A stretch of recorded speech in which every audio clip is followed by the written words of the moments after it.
हुजूर सल्लल्लाहु अलैहि वसल्लम का हजरत ज़ुलजौशन ज़िबाबी रदियल्लाहु अन्हु को दावत देना। बिस्मिल्लाहिर्रहमानिर्रहीम।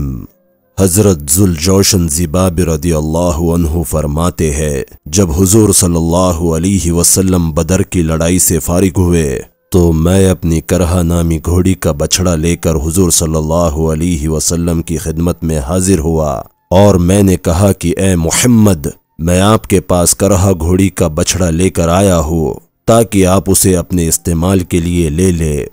आपने कहा कि मुझे इसकी ज़रूरत नहीं है। हाँ, अगर तुम चाहो तो मैं तुम्हें इसके बदले में बदर के ज़िरा में से तुम्हारे पसंद की एक ज़िरा दे दूँ।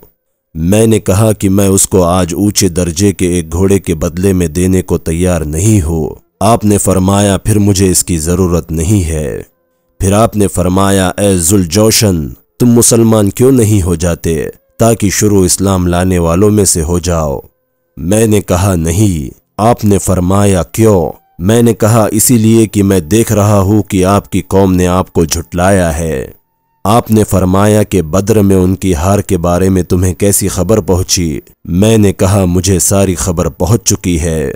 आपने फरमाया, हमें तो तुम्हें अल्लाह की सीधी राह बतानी है। मैंने कहा मुझे मंजूर है, बशर्ते कि आप काबा को जीत कर वही रहने लग जाए। आपने फरमाया, अगर तुम जिंदा रहे तो इसे भी देख लोगे।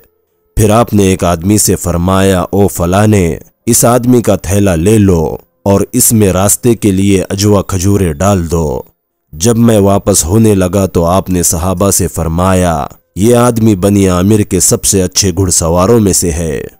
हजरत ज़ुलजौशन फरमाते हैं कि अल्लाह की कसम, मैं गौर नामी जगह में अपने घर वालों में था कि इतने में एक सवार आया। मैंने उससे पूछा, लोगों का क्या बना?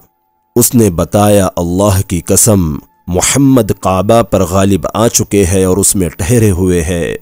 तो मैंने ये सुनकर कहा कि काश मैं पैदा होते ही मर जाता और मेरी माँ की गोद मुझसे खाली हो जाती।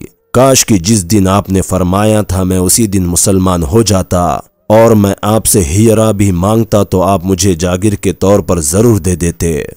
और एक रिवायत में यह है कि हुजूर सल्लल्लाहु अलैहि वसल्लम ने उनसे फरमाया, तुम्हें इस्लाम लाने से कौन सी चीज़ रोक रही है? मैंने कहा, मैं देख रहा हूँ कि आपकी कौम ने आपको झुटलाया है और आपको आपके शहर मक्का से निकाल दिया है और अब आपसे लड़ाई कर रहे हैं।